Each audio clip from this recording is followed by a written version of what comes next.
अस्सलाम वालेकुम दोस्तों, 100 बाय चैनल में फिर से आप सभी का इस्तकबाल है। आज हम मैट्रिसेस में इन्वर्स ऑफ मैट्रिक्स की बात करेंगे।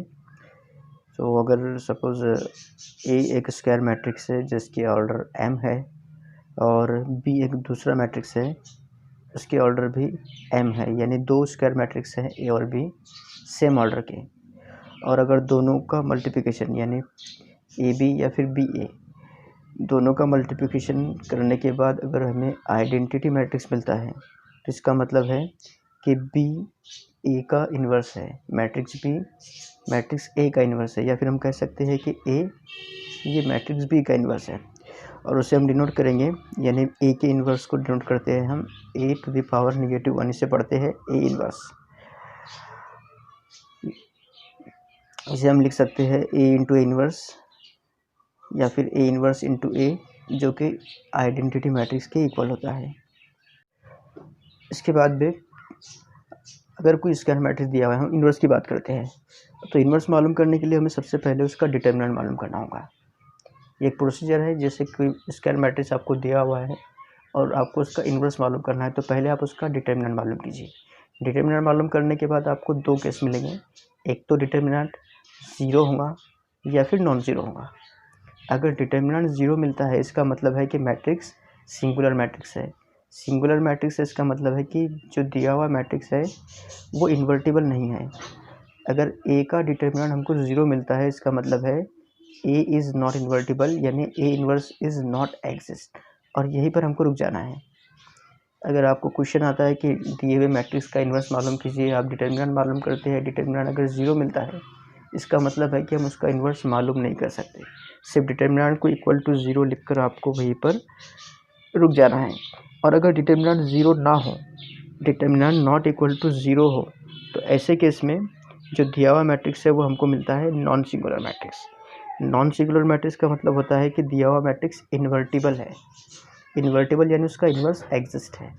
अब जब दिए हुए मैट्रिक्स का इन्वर्स एग्जिस्ट है मतलब हम इन्वर्स मालूम कर सकते हैं उसका। तो मालूम करने के लिए, इन्वर्स मालूम करने के लिए हमारे पास दो तरीके हैं। दोनों में पहला तरीका है एक एलिमेंट्री ट्रांसफॉर्मेशन, हमको ये भी स्टडी करना है, और एक दूसरा तरीका है एडजॉइंट मेथड। एलिमेंट्री ट्रांसफॉर्मेशन में हमको दो तरीके स्टडी करना है, एक है एलिमेंट्री रो ट्रांसफॉर्मेशन और एक है एलिमेंट्री कॉलम ट्रांसफॉर्मेशन। तो आप प्रोसीजर याद रखिए कि अगर स्क्वायर मैट्रिक्स दिया हुआ है सबसे पहले आप डिटर्मिनेंट मालूम कीजिए। डिटर्मिनेंट अगर ज़ीरो मिलता है तो इन्वर्स नॉट एग्जिस्ट होगा, या फिर दिया हुआ मैट्रिक्स नॉट इन्वर्टिबल होगा। और अगर डिटर्मिनेंट ज़ीरो नहीं होता है, नॉट इक्वल टू ज़ीरो होता है डिटर्मिनेंट, इसका मतलब है कि इन्वर्स एग्जिस्ट है। और इन्वर्स मालूम करने के लिए आप ये दो तरीक़ों में से कोई एक तरीका सिलेक्ट कर सकते हैं। ये क्वेश्चन पर डिपेंड होता है, कभी कभी आपको क्वेश्चन में दिया हुआ होगा कि कौन सा तरीका इस्तेमाल करना है इन्वर्स मालूम करने के लिए, और कभी कभी तरीका नहीं दिया होता, सिर्फ क्वेश्चन होता है कि भाई दिए हुए मैट्रिक्स का इन्वर्स मालूम कीजिए। तो आप इन दोनों तरीक़ों में से कोई भी तरीका इस्तेमाल कर सकते हैं। ओके, तो क्वेश्चन देखते हैं। Find which of the following matrices are invertible. कुछ मैट्रिसेस दिए हुए हैं और हमें सिर्फ ये चेक करना है कि दिया हुआ मैट्रिक्स इन्वर्टिबल है या नहीं है। जिसमें पहला मैट्रिक्स है एक 2x2 का मैट्रिक्स है 2 1 4 2, और हमें ये चेक करना है कि दिया हुआ मैट्रिक्स इन्वर्टिबल है या नहीं है। तो इन्वर्टिबल है ये मालूम करने के लिए हमें उसका डिटर्मिनेंट मालूम करना होगा। तो सबसे पहले हम लिखते हैं दिया हुआ matrix given A is equal to 2 1 4 2, और इसके लिए हमें डिटर्मिनेंट मालूम करना होगा, यानी डिटर्मिनेंट ऑफ ए। तो डिटर्मिनेंट ऑफ 2 1 4 2, और 2/2 का डिटर्मिनेंट किस तरह सॉल्व किया जाता है ये आपने 10th क्लास में 11th क्लास में बहुत अच्छी तरह स्टडी किया है। सो मैं इसे सॉल्व करता हूँ। सबसे पहले हमको 2 इंटू 2 लिखना होगा, 2 इंटू 2 माइनस 4 इंटू 1। सो 4 इंटू 1 यानी हमको मिलेगा 4 माइनस 4 यानी 0। तो डिटर्मिनेंट हमको 0 मिल गया।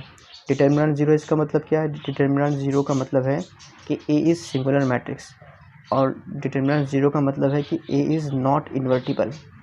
हमको क्या देखना था कि दिया हुआ मैट्रिक्स इन्वर्टिबल है या नहीं है, ये चेक करना था। तो हमने देखा कि पहला जो मैट्रिक्स है 2x2 वाला मैट्रिक्स जिसके ऑर्डर 2 है, 2 रो और 2 कॉलम है, ये मैट्रिक्स इन्वर्टिबल नहीं है। नेक्स्ट क्वेश्चन है एक 2x2 का नेक्स्ट मैट्रिक्स दिया हुआ है cos theta sine theta negative sine theta cos theta. इसको भी चेक करना है कि इन्वर्टिबल है या नहीं है। तो तरीका बिल्कुल वही है जो पहले था। पहले दिया हुआ मैट्रिक्स लिखिए, फिर उसका डिटरमिनेंट लिखिए और डिटरमिनेंट को सॉल्व कीजिए। तो डिटरमिनेंट सॉल्व करने के लिए हम सबसे पहले कॉस इंटू कॉस लिखेंगे, फिर minus negative sine into sine, negative sine into sine, cos into cos ये होगा कॉस स्क्वायर के इक्वल, फिर माइनस और निगेटिव साइन इंटू साइन ये होगा निगेटिव साइन स्क्वायर। ठीक है, यानी डिटरमिनेंट ऑफ ए बन जाएगा cos square minus negative sine, यानी cos square minus minus plus sine square. यानी मैं इसे लिख सकता हूँ cos square plus sine square, और cos square plus sine square ये होता है 1 के इक्वल। फंडामेंटल ऑफ आइडेंटिटी में आपने पढ़ा होगा ट्रिग्नोमेट्री में, cos square plus sine square 1 होता है। यानी डिटरमिनेंट ऑफ ए हमको 1 मिल गया है। डिटरमिनेंट ऑफ ए 1 है, मतलब ये 0 के इक्वल नहीं है। तो जब किसी मैट्रिक्स का डिटरमिनेंट 0 के इक्वल नहीं होता, उस वक्त हम कह सकते हैं कि दिया हुआ मैट्रिक्स ये नॉन सिंगुलर मैट्रिक्स है और वो मैट्रिक्स इन्वर्टिबल है। तो जो दूसरा मैट्रिक्स दिया हुआ है वो इन्वर्टिबल है। नेक्स्ट क्वेश्चन है सी मैट्रिक्स। एक 3 बाय 3 का सी मैट्रिक्स है जिसमें 3 रो और 3 कॉलम है, और हमको ये देखना है कि दिया हुआ मैट्रिक्स इन्वर्टिबल है या नहीं है। तो प्रोसीजर बिल्कुल वही है जो पहले था। पहले गिवन मैट्रिक्स लिखिए, सी मैट्रिक्स दिया हुआ है। इसी तरह से डिटरमिनेंट ऑफ सी जो मिलेगा वो दिए हुए मैट्रिक्स का डिटरमिनेंट होगा, यानी 3 बाय 3 का डिटरमिनेंट हमको सॉल्व करना है, जिसके पहले रो में 1 3 2 है, दूसरे रो में 3 1 2 और तीसरे रो में 1 2 3 है। जब हम 3 बाय 3 का डिटरमिनेंट सॉल्व करते हैं तो हमने 11th क्लास में स्टडी किया है कि इसे सॉल्व करने के लिए सबसे पहले हमें पहली रो के एलिमेंट को लिखना होता है। पहली रो के एलिमेंट है 1 3 2, तो हम पहले 1 3 2 लिख देंगे। इसके बाद इन तीनों एलिमेंट को प्लस माइनस प्लस इस तरह की साइन से मल्टीप्लाई करना है, यानी 1 के साथ प्लस, फिर जो दूसरा एलिमेंट है यानी 3 उसको माइनस से मल्टीप्लाई करेंगे, और जो तीसरा एलिमेंट है 2 उसे प्लस से मल्टीप्लाई करेंगे। इसके बाद जो पहली रो के एलिमेंट है 1 3 2 इनको हमें मल्टीप्लाई करना है माइनर से, अपने अपने माइनर से, यानी 1 का माइनर अगर आप देखिए इन तीनों का हमें माइनर से मल्टीप्लाई करना है। 1 का माइनर क्या होगा, 1 का माइनर होता है 1 का रो और कॉलम डिलीट करने के बाद जो बचता है, यानी 1 2 2 3। तो 1 2 2 3 के जो 2 बाय 2 का डिटरमिनेंट है उससे हमें मल्टीप्लाई करना होगा पहले एलिमेंट को। दूसरा एलिमेंट पहली रो का 3 है, सो 3 का माइनर हमको मिलेगा 3 2 1 3, और जो तीसरा एलिमेंट है वो है 2 का माइनर होगा 3 1 1 2। और अब इसे सॉल्व करना है, तो सॉल्व करने के लिए 1 एज इट इज़ होगा और 1 के साथ एक 2 बाय 2 का डिटरमिनेंट है, हमें इसको सॉल्व करना है। तो 2 बाय 2 का डिटरमिनेंट जब हम सॉल्व करेंगे तो हमको मिलेगा 3 माइनस 4, फिर माइनस 3 एज इट इज़, फिर ये जो 2 बाय 2 का डिटरमिनेंट है जिसकी वैल्यू होगी 9 माइनस 2, फिर प्लस 2 एज इट इज़, फिर एक 2 बाय 2 का डिटरमिनेंट जिसकी वैल्यू होगी 6 माइनस 1, और आपको सिर्फ सिंपली से सॉल्व करना है, यानी 1 इंटू 3 माइनस 4 यानी नेगेटिव 1 माइनस 3 9 माइनस 2 यानी 7 प्लस 2 6 माइनस 1 यानी 5, और इसे सिंप्लीफाई करने के बाद हमको मिलेगा 1 नेगेटिव 1 माइनस 21 प्लस 10 यानी नेगेटिव 22 प्लस 10 यानी हमको 12 मिलता है यहाँ पर, नेगेटिव 12 यानी डिटरमिनेंट ऑफ सी ये नॉट इक्वल टू 0 है। अगर determinant of C not equal to 0 इसका मतलब है सी इज़ इन्वर्टिबल।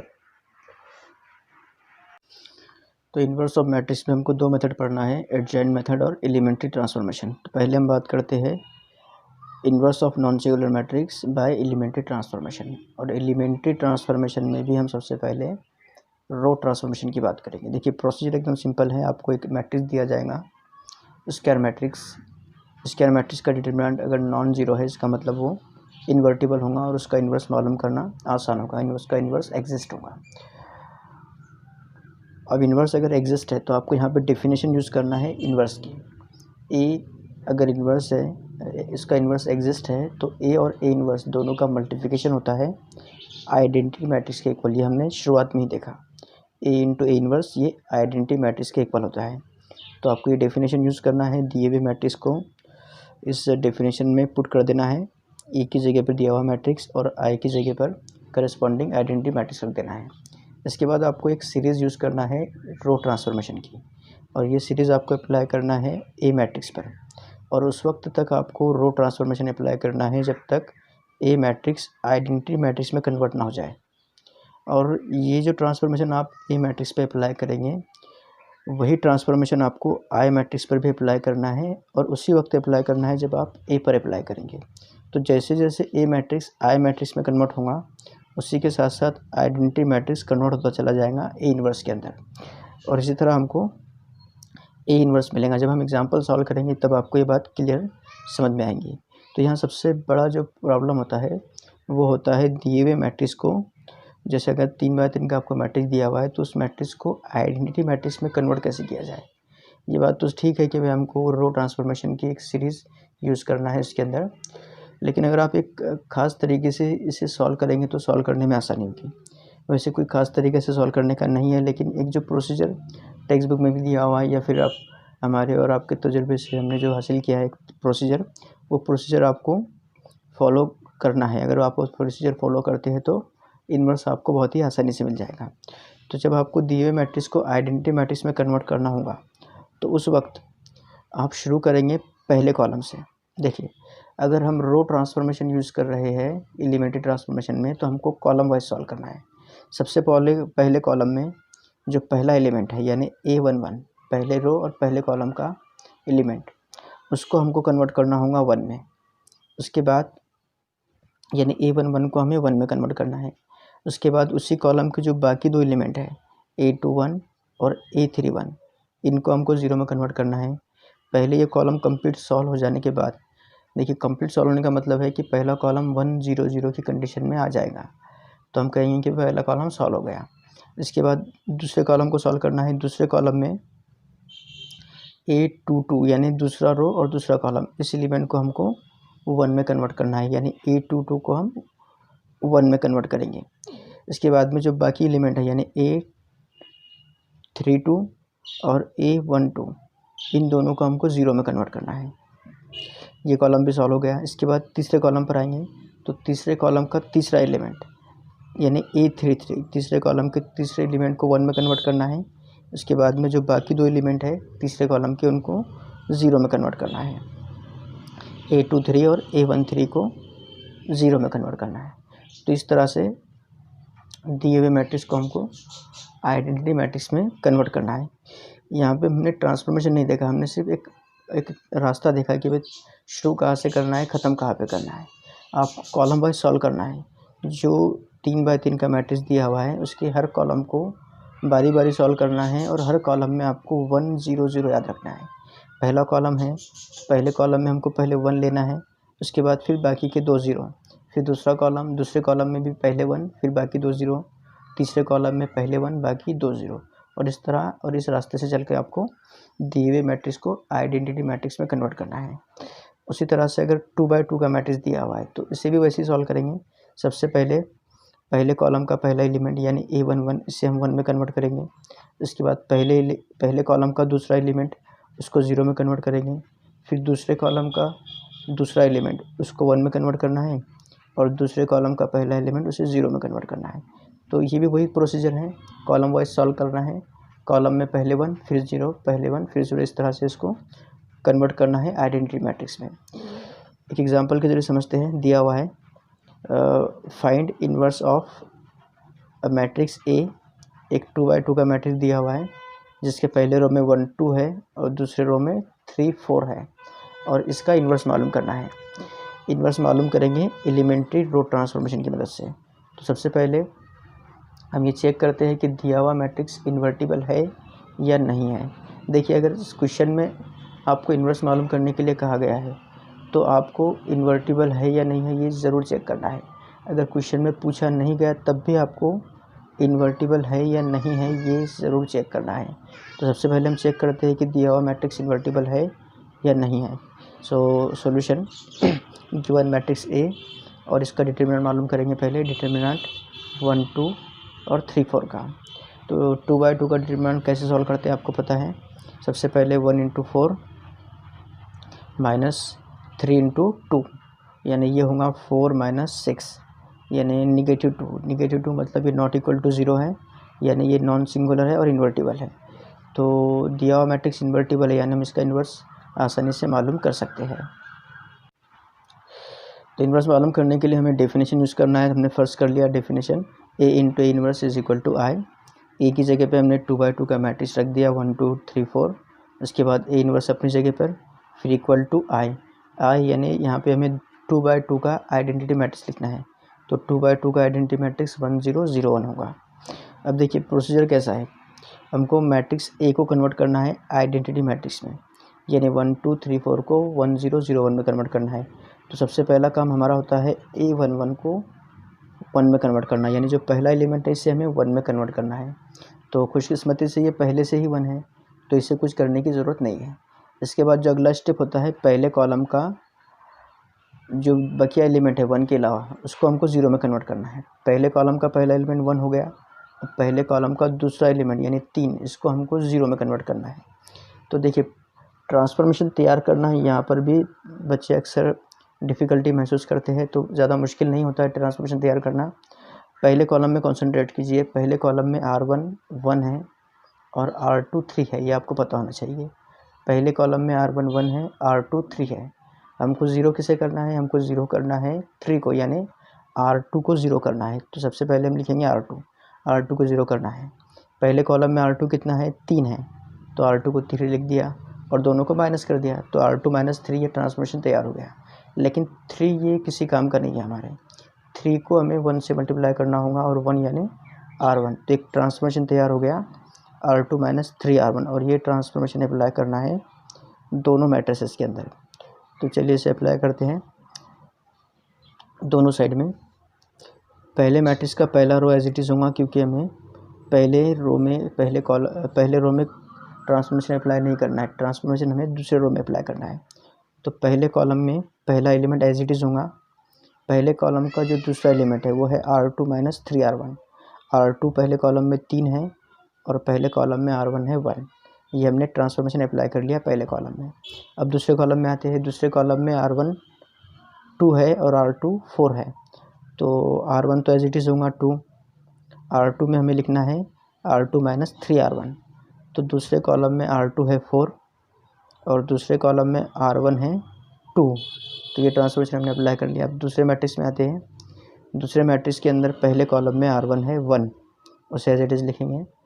पहले कॉलम में R1 1 है और R2 0 है। तो जब हम ट्रांसफॉर्मेशन अप्लाई करेंगे तो ट्रांसफॉर्मेशन में R2 लिखेंगे 0, R1 लिखेंगे 1।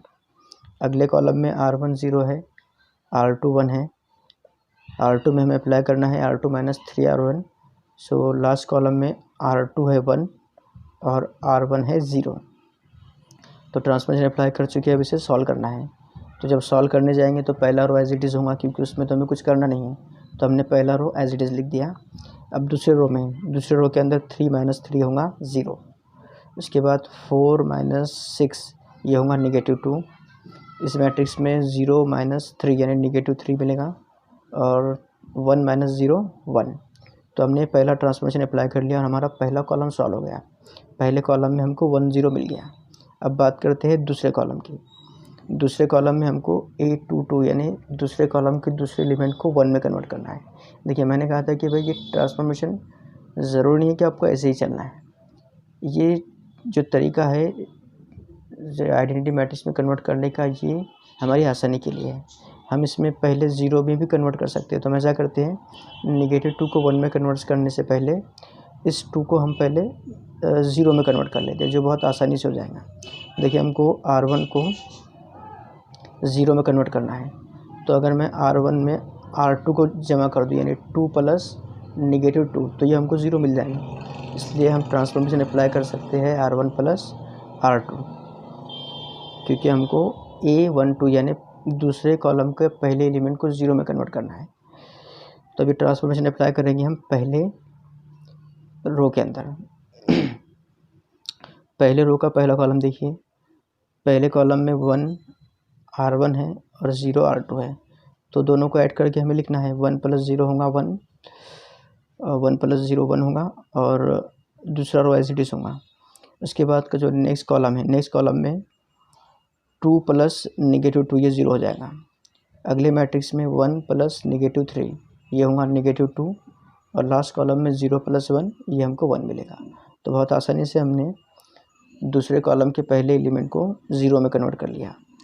अब इसके बाद जो एक बचता है इसमें हमको इस -2 को कन्वर्ट करना है 1 में। तो बहुत आसान ट्रांसफॉर्मेशन हम यहाँ पे यूज़ कर सकते हैं। इस -2 को अगर मैं -2 से ही डिवाइड कर दूँ तो आसानी से मुझे 1 मिल जाएगा। यानी मैं R2 को अगर 1/-2 से मल्टीप्लाई कर दूँ तो R2 यानी -2 ये 1 में कन्वर्ट हो जाएगा। तो ये ट्रांसफॉर्मेशन अप्लाई करते हैं हम। इस ट्रांसफॉर्मेशन में हमको पहले रो का एज इट इज़ लिखना है और दूसरे रो के हर एलिमेंट को -2 से डिवाइड करना है। तो 0/2 ये हमको 0 मिलेगा, फिर -2/-2 ये 1 मिलेगा।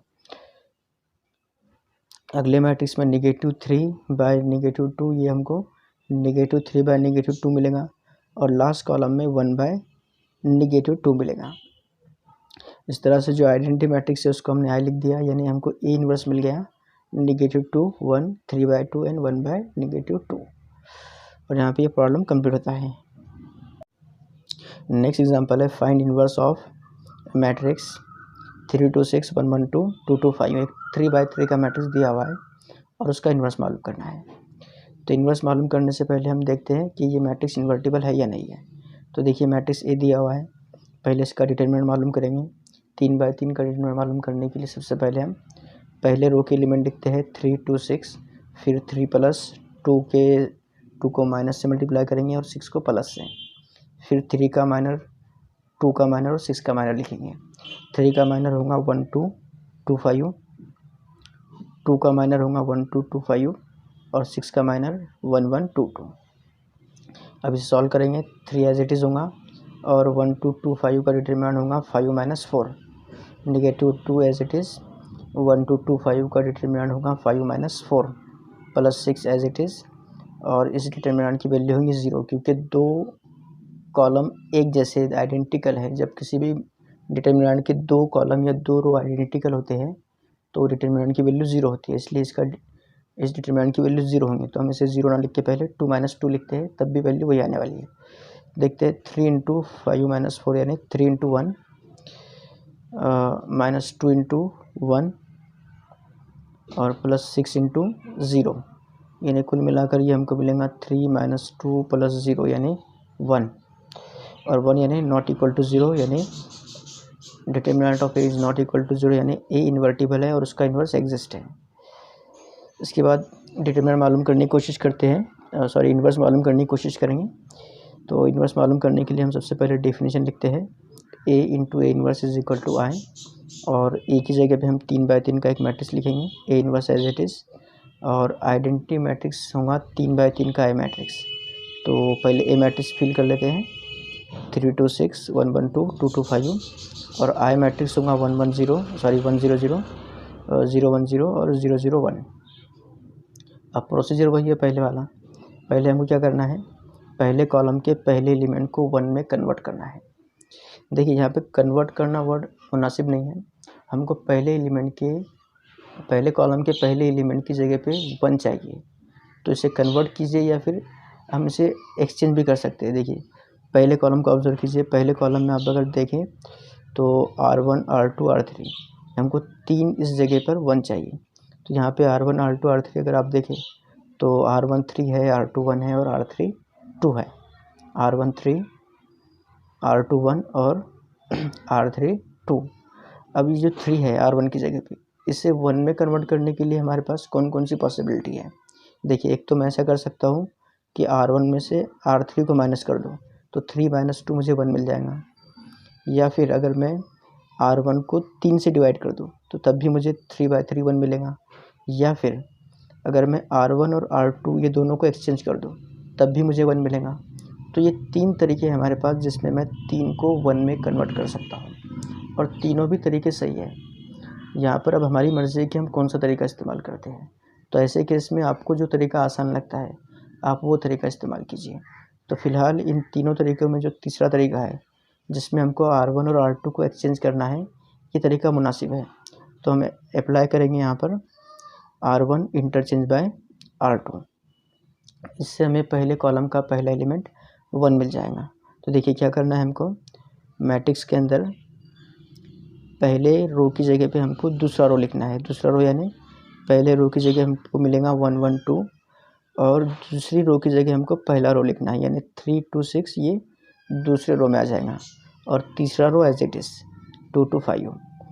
दूसरा जो मैट्रिक्स है आइडेंटिटी मैट्रिक्स, हमको यही ट्रांसफॉर्मेशन इस पर भी अप्लाई करना है राइट हैंड साइड में, यानी जो दूसरा रो है वो पहले आ जाएगा 0 1 0, जो पहला रो है 1 0 0 वो दूसरी रो में आ जाएगा और तीसरा रो एज इट इज़। तो ये पहला ट्रांसफॉर्मेशन हमने अप्लाई कर लिया। अब जो अगला काम है हमारा, पहले कॉलम के जो बाकी 2 एलिमेंट हैं उनको हमको 0 में कन्वर्ट करना है। देखिए 0 में कन्वर्ट करने के लिए जो ट्रांसफॉर्मेशन तैयार करना है वो आप ध्यान से देखिए। पहले कॉलम को देखिए क्या है, पहले कॉलम में इन 2 एलिमेंट को हमको 0 में कन्वर्ट करना है, 3 और 2 को। पहले कॉलम में R1 R2 R3 ऑब्जर्व कीजिए, तो 1 3 2 R1 1 R2 3 और R3 2, इस तरह से हमको 3 एलिमेंट मालूम है और हमको 3 और 2 को 0 में कन्वर्ट करना है। तो देखिए हमको R2 को 0 में कन्वर्ट करना है। R2 कितना है, R2 3 है, दोनों को माइनस कर दीजिए। अब इसमें हमने 1 को जिस रो को 1 में कन्वर्ट किया वो रो कौन सी है, वो रो है R1, तो 3 को R1 से मल्टीप्लाई कर दीजिए। ये पहला ट्रांसफॉर्मेशन तैयार हो गया। देखिए ध्यान से देखिए, अभी हमको R3 को भी 0 में कन्वर्ट करना है। R3 है 2, दोनों को माइनस कर दीजिए। 1 कौन है तीनों में, तो 1 है R1, ये R1 मल्टीप्लाई कर दिया। बहुत आसानी से आप ट्रांसफॉर्मेशन तैयार कर सकते हैं। तो ये ट्रांसफॉर्मेशन आपको अप्लाई करना है इन दोनों मैट्रिसेस के ऊपर। R2 को 0 करना है R1 की मदद से, दरमियान में माइनस लिखिए, 3 से मल्टीप्लाई किया। R3 को माइनस करना है R1 की मदद से, दरमियान में माइनस लिख दिया, R3 है 2। इस तरह से ट्रांसफॉर्मेशन आप तैयार कर सकते हैं। अब इन्हें अप्लाई करने की बारी है। पहले रो में तो कुछ नहीं करना है, तो हम ऐसा करते हैं पहला रो एज इट इज़ लिख देते हैं। ये फॉर्मेट है मैट्रिक्स का। पहले रो में कुछ नहीं करना है।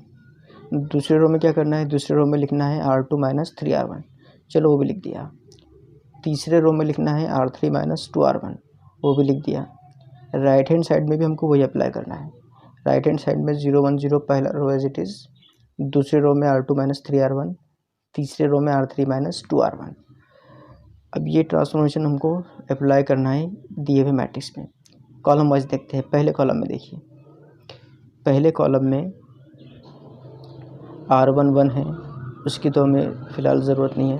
R1 1 है, R2 3 है और R3 2 है। तो पहले कॉलम को सॉल्व करेंगे। पहले कॉलम में R2 की जगह 3 लिखिए, R1 की जगह 1, R3 की जगह 2, R1 की जगह 1। पहला कॉलम हमने फिल कर दिया या फिर उसे पर ट्रांसफॉर्मेशन हमने कम्प्लीटली अप्लाई कर दिया। अब दूसरा कॉलम देखिए, दूसरे कॉलम में R1 1, R2 और R3 2 है, तो R2 2, R1 1, R3 2, R1 1। अगले कॉलम पर आते हैं। अगले कॉलम में R2 6 है, R1 है 2, R3 5, R1 2। अगले मैट्रिक्स पे देखिए, अगले मैट्रिक्स में R1 0 है, R2 1 है और R3 0 है। फिर अगला कॉलम, नेक्स्ट कॉलम में R1 1 है, R2 0 और R3 0 है। अगले कॉलम में R1 0 है, R2 0 और R3 1। अब इसे सिर्फ कैलकुलेट करना है, तो सिंप्लीफाई करते हैं इसको हम। ठीक है, तो यहाँ पर देखिए पहले कॉलम को देखते हैं। पहले कॉलम में 1 एज इट इज़, 3 - 3 0 होगा, फिर 2 - 2 ये भी 0 होगा। दूसरे कॉलम में 1 एज इट इज़, 2 - 3 -1, 2 - 2 0। तीसरे कॉलम में 2 एज इट इज़, 6 - 6 0, 5 - 4 1। अगले मैट्रिक्स में देखिए, पहला कॉलम अगले मैट्रिक्स का 0 as it is, 1 - 0 1, 2 - 0 sorry 0 - 0 0। Next column में 1 एज इट इज़, फिर 0 - 3 -3, 0 - 2 -2। अगला कॉलम 0 एज इट इज़, फिर 0 - 0 0, 1 - 0 1। तो ये ट्रांसफॉर्मेशन हमने अप्लाई कर दिया। यहाँ पर कैलकुलेशन आसान होता है, लेकिन ज़्यादा कैलकुलेशन होते हैं, बहुत बारीकी से देखना होता है। तो यहाँ पर आपको बहुत ही कॉन्सेंट्रेशन से काम करना है, क्योंकि कभी कभी क्या होता है क्या आप 1 - 1 0 बहुत आसान से कैलकुलेशन भी गड़बड़ा जाते हैं। 1 - 1 को आप 2 लिख देंगे, या फिर 2 - -3 को आप 5 लिख देंगे, या फिर 2 - -3 को आप -1 लिख देंगे। तो बहुत ध्यान से आपको यहाँ पे कैलकुलेशन करना होता है। देखिए इसके बाद हमारा जो अगला टारगेट है वो है नेक्स्ट कॉलम, यानी मैट्रिक्स ए का दूसरा कॉलम। पहले कॉलम को हमने 1 0 0 में कन्वर्ट कर दिया। अब दूसरे कॉलम में हमको -1 यानी R2 को 1 में कन्वर्ट करना है, इस एलिमेंट को 1 में कन्वर्ट करना है। तो बहुत आसान है, अगर मैं -1 को माइनस से मल्टीप्लाई करूँ तो माइनस से मल्टीप्लाई करते ही ये +1 बन जाएगा। तो मैं यहाँ पे अप्लाई कर सकता हूँ नेगेटिव R2 को -1 से मल्टीप्लाई कर दो, तो हमारा जो मकसूद है वो हमको मिल जाएगा। तो देखिए दूसरे रो को मैं माइनस से मल्टीप्लाई करूँगा, पहला रो एज इट इज़ होगा, दूसरे रो के अंदर 0 1 0 मिलेगा, और तीसरा रो एज इट इज़। दूसरे मैट्रिक्स में 0 1 0 एज इट इज़, और दूसरे रो में -1 3 0 इस तरह से मिलेगा, क्योंकि हमको दूसरे रो के हर एलिमेंट की साइन चेंज कर देना है। तो -1 3 0 मिलेगा, और तीसरा रो एज इट इज़। तो ये ट्रांसफॉर्मेशन हमने अप्लाई कर दिया। अब दूसरे कॉलम का जो पहला एलिमेंट है उसको मुझे 0 में कन्वर्ट करना है, यानी पहले रो और दूसरे कॉलम का एलिमेंट उसको 0 में कन्वर्ट करना है। तो यहाँ पर मैं ट्रांसफॉर्मेशन अप्लाई कर सकता हूँ R1 - R2, क्योंकि R1 और R2 दोनों एक जैसे हैं। अगर मैं R1 में से R2 को माइनस कर दूँ, यानी 1 में से 1 को माइनस कर दूँ तो 0 मिल जाएगा। तो ये ट्रांसफॉर्मेशन मैं आसानी से अप्लाई कर सकता हूँ। तो देखते हैं, पहले कॉलम को देखिए। पहले कॉलम में R1 - R2 यानी 1 - 0 1 होगा, बाकी दो एलिमेंट एज इट इज़। दूसरे कॉलम में 1 - 1 0 होगा, बाकी दो एलिमेंट एज इट इज़। तीसरे कॉलम में 2 - 0 ये भी 2 होगा, और 0 1 एज इट इज़। अगले मैट्रिक्स में आते हैं 0 - -1 ये 1 मिलेगा, बाकी दो एलिमेंट एज इट इज़। फिर 1 - 3 -2 बाकी दो एलिमेंट एज इट इज़। फिर 0 - 0 0 होगा, बाकी दो एलिमेंट एज इट इज़। ये ट्रांसफॉर्मेशन में हमने अप्लाई कर लिया। अब अगला नंबर आता है तीसरे कॉलम का। तीसरे कॉलम के तीसरे एलिमेंट को हमको 1 में कन्वर्ट करना है, वो पहले से 1 है। उसके बाद बाकी के दो एलिमेंट को 0 में कन्वर्ट करना है, तो एक एलिमेंट पहले से 0 है। अब हमारा टारगेट है इस एलिमेंट को 0 में कन्वर्ट करना, यानी हमको R1 को 0 में कन्वर्ट करना है। R1 को 0 में कन्वर्ट करेंगे, R1 है 2, दरमियान में माइनस लिखिए। अब तीसरे कॉलम का कौन सा एलिमेंट 1 है, या किसको हमने 1 में कन्वर्ट किया था, तो तीसरे कॉलम के तीसरे एलिमेंट को हमने 1 में कन्वर्ट किया था। तो यहाँ R2 के साथ आएगा R3। ट्रांसफॉर्मेशन याद रखिए, जिसको 0 करना है उसको पहले लिखिए, जिसकी मदद से 0 करना है उसको बाद में लिखिए, दरमियान में माइनस, और फिर जो R1 या R2 है जिसको 0 करना है उसकी वैल्यू R3 से या फिर जो 1 है उससे मल्टीप्लाई कर दीजिए। ट्रांसफॉर्मेशन तैयार है, उसको अप्लाई करना है।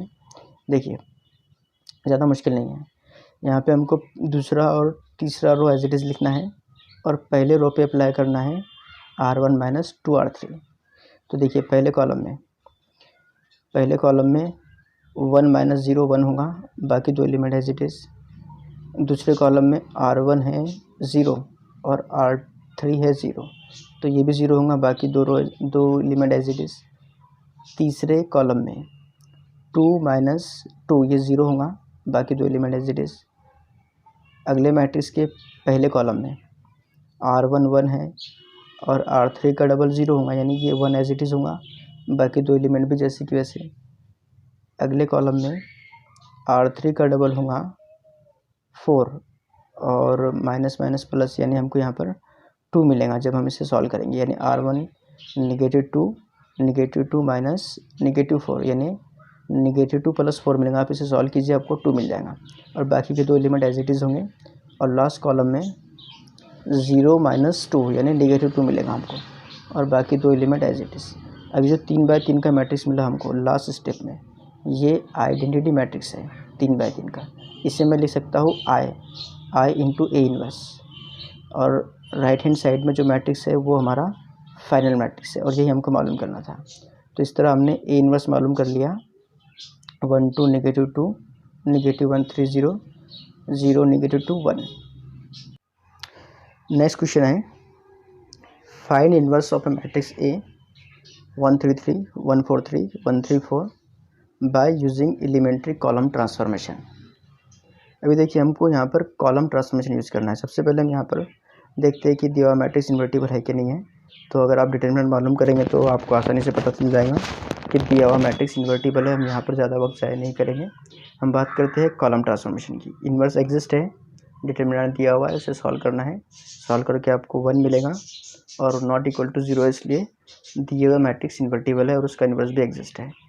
हम बात करते हैं कि दिया हुआ मैट्रिक्स में अगर कॉलम ट्रांसफॉर्मेशन है तो उसे सॉल्व कैसे करना है।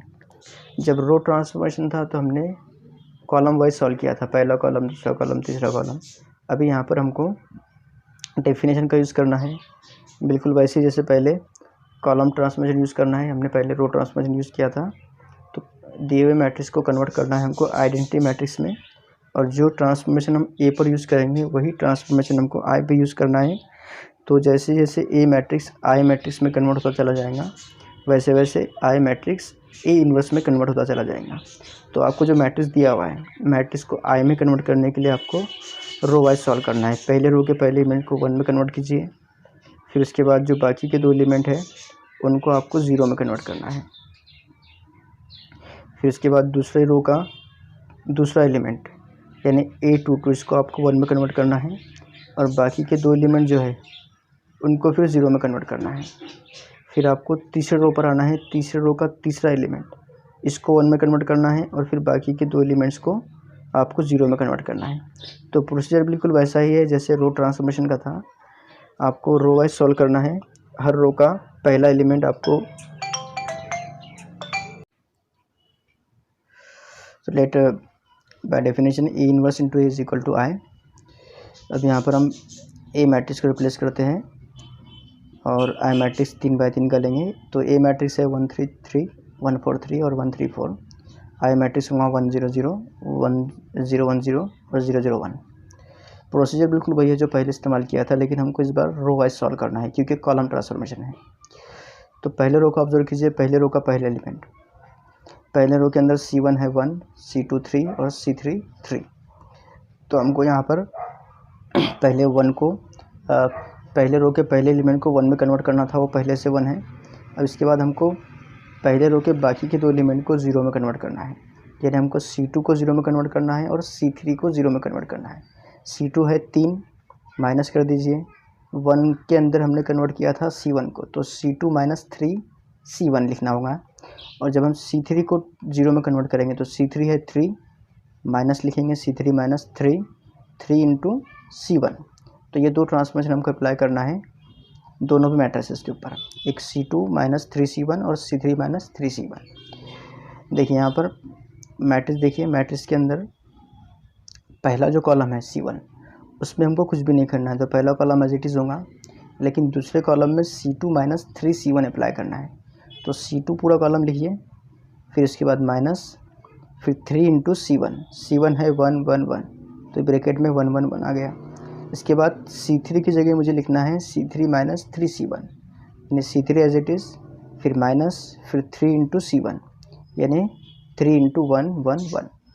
इसके बाद जो अगला कॉलम है, अगले कॉलम का जो अगले मैट्रिक्स का पहला कॉलम एज इट इज़ होगा, और उसी मैट्रिक्स का जो दूसरा कॉलम है उसको मुझे लिखना है C2 माइनस 3 C1। C2 है 0 1 0 माइनस 3 इंटू 1 0 0, फिर C3 माइनस 3 C1 अगर मैं अप्लाई करूँ तो तीसरा कॉलम 0 0 1, फिर माइनस, फिर 3 इंटू C1 यानी 1 0 0। अब इसे सिंपली कैलकुलेट करना है। तो पहला कॉलम तो एज इट इज़ था, दूसरे कॉलम का पहला एलिमेंट होगा 3 माइनस 3 0, फिर 4 माइनस 3 1, फिर 3 माइनस 3 0। इसके बाद अगले कॉलम में 3 माइनस 3 0, 3 माइनस 3 0, 4 माइनस 3 1। अगले मैट्रिक्स में पहला कॉलम एज इट इज़, फिर 0 माइनस 3 नेगेटिव 3, 1 माइनस 0 1, 0 माइनस 0 0, फिर 0 माइनस 3 यानी नेगेटिव 3, 0 माइनस 0 और फिर 1 माइनस 0 यानी 1। तो ये ट्रांसफॉर्मेशन हमने अप्लाई कर लिया, जिसके अंदर पहला जो रो था वो 1 0 0 में कन्वर्ट हो गया। अब बारी है दूसरे रो की। तो दूसरे रो के अंदर हमको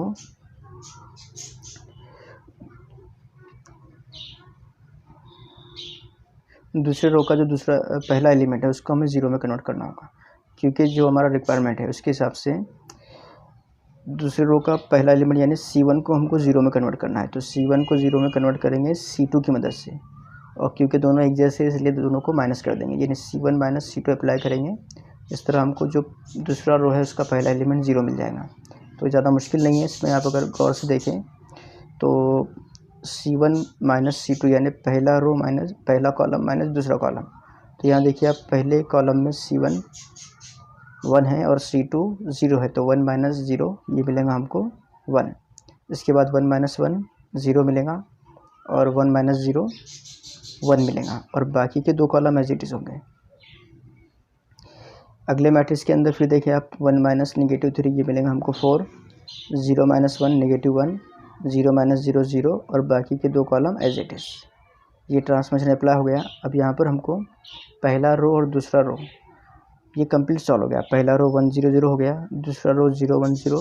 अब तीसरे रो की बारी है। तीसरे रो के अंदर अगर आप देखें तो तीसरे रो के अंदर पहला जो एलिमेंट है इसको मुझे 0 में कन्वर्ट करना है। तो पहला रो यानी C1 C2 C3 अगर आप देखें तो C1 1 है, C2 0 और C3 1 है, और मुझे C1 को 0 में कन्वर्ट करना है। तो C1 माइनस C3 ये बहुत आसान सा ट्रांसफॉर्मेशन है। तो C1 माइनस C3 अप्लाई करूँगा तो तीसरे रो का पहला एलिमेंट 0 हो जाएगा। तो यहाँ पर आप देखिए पहले रो में C1 1 है और C3 0 है, तो 1 माइनस 0 1 होगा। उसके बाद 0 माइनस 0 0, 1 माइनस 1 0, और बाकी के दो कॉलम एज इट इज़। यहाँ देखिए आप तो 4 माइनस नेगेटिव 3 ये होगा 7, negative 1 minus 0 negative 1, 0 minus 1 negative 1, और बाकी के दो कॉलम एज इट इज़। तो बहुत आसानी से ये प्रॉब्लम सॉल्व हो गया। इसमें अगर आप गौर से देखें तो एक मैट्रिक्स है, ये मैट्रिक्स आइडेंटिटी मैट्रिक्स है।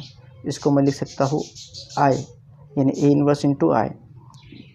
सो A इनवर्स इंटू आई मुझे मिला एक 3 बाई 3 का matrix 7 negative 3 negative 3 negative 1 1 0 negative 1 0 1, और यहाँ पर दिए हुए मैट्रिक्स का इन्वर्स हमने मालूम कर लिया बाय यूजिंग कॉलम ट्रांसफॉर्मेशन। एक थ्योरम, एक सिंपल थ्योरम है जिसे यूनिकनेस थ्योरम भी कह सकते हैं आप, कि थ्योरम इस तरह से है, prove that if A is a square matrix and its inverse exist then it is unique. तो अगर A स्क्वायर मैट्रिक्स है उसका इन्वर्स भी एग्जिस्ट है, यानी इसका इन्वर्स एग्जिस्ट का मतलब है कभी क्या होता है कि कुछ मैट्रिक्स ऐसे होते हैं जिनका इन्वर्स हम मालूम नहीं कर सकते, उनके इन्वर्स एग्जिस्ट नहीं होते। तो यहाँ पर क्लियरली दिया हुआ है कि भाई A एक ऐसा मैट्रिक्स है जिसका इन्वर्स एग्जिस्ट है और यूनिक है, ये हमें प्रूव करना है। यूनिकनेस का मतलब ये होता है कि किसी भी मैट्रिक्स का एक ही इन्वर्स होता है। जैसे अगर आप देखिए कि कोई भी नंबर है 2, तो 2 का स्क्वायर यूनिक होता है 4, नेगेटिव 2 उसका भी स्क्वायर यूनिक होता है 4, 4 के अलावा कोई दूसरा उसका स्क्वायर नहीं हो सकता। ओके, तो यहाँ पर भी A अगर कोई मैट्रिक्स है तो उसका इन्वर्स वो भी कोई भी एक मैट्रिक्स होगा, यूनिक मैट्रिक्स। तो इसे हमें प्रूफ करना है, तो हम इसे कॉन्ट्रडिक्शन की मेथड से प्रूफ करेंगे। पहले गिवन लिख लेते हैं, दिया हुआ है, क्या दिया हुआ है, तो गिवन है इसमें A is a square matrix of and its inverse is exist, और हमको प्रूफ करना है it is unique. It is unique मतलब उसका जो इन्वर्स है वो यूनिक है, ये हमको प्रूफ करना है, यानी हमें इन्वर्स की यूनिकनेस को प्रूफ करना है। तो हम ऐसा फर्ज कर लेते हैं कि सपोज़ इन्वर्स यूनिक नहीं है, यानी हम यहाँ पर कंसिडर करते हैं suppose B is a inverse of A और एक दूसरा matrix C is another inverse of A। A के दो इन्वर्स है, एक B और C, हमने ऐसा फर्ज कर लिया, और अब हम ये साबित करेंगे कि B और C दोनों भी एक ही है, या फिर हमारा जो अजम्पशन है वो रॉन्ग है, ये हम प्रूव करने की कोशिश करेंगे। तो देखिए आपको पता है कि अगर B A का इन्वर्स है तो इसका मतलब है कि AB और B है, A और B दोनों का जो मल्टीप्लिकेशन है वो आइडेंटिटी मैट्रिक्स मिलेगा, यानी AB equal to B A equal to I। और क्योंकि C ये भी इन्वर्स है A का, तो C और A इन दोनों का मल्टीप्लिकेशन भी हमको आइडेंटिटी मैट्रिक्स ही मिलेगा, यानी AC equal to CA equal to I। इसके बाद हमें कंसिडर करते हैं B एक मैट्रिक्स है, और आपको पता है कि जब हम किसी स्क्वायर मैट्रिक्स को आइडेंटिटी मैट्रिक्स से मल्टीप्लाई करते हैं तो हमें वही मैट्रिक्स मिलता है, मैट्रिक्स की वैल्यू में कोई फ़र्क नहीं पड़ता। तो B का मतलब, या फिर B को हम I मैट्रिक्स से मल्टीप्लाई कर सकते हैं, उससे B की वैल्यू में कोई फ़र्क नहीं पड़ेगा। तो मैं B को मल्टीप्लाई करता हूँ I से। I यहाँ पर आइडेंटिटी मैट्रिक्स है और क्योंकि हमने बी और सी को इन्वर्स कंसिडर किया है ए मैट्रिक्स का, तो मैं यहाँ पर आई की जगह पर ए सी या फिर सी ए लिख सकता हूँ, क्योंकि ए इंटू सी की वैल्यू भी आई के इक्विवेलेंट है और सी इंटू ए की वैल्यू भी आई मैट्रिक्स के इक्विवेलेंट है। तो यहाँ पर आई की जगह पर मैं ए सी लिख देता हूँ, बी इंटू आई यानी बी इंटू ए सी।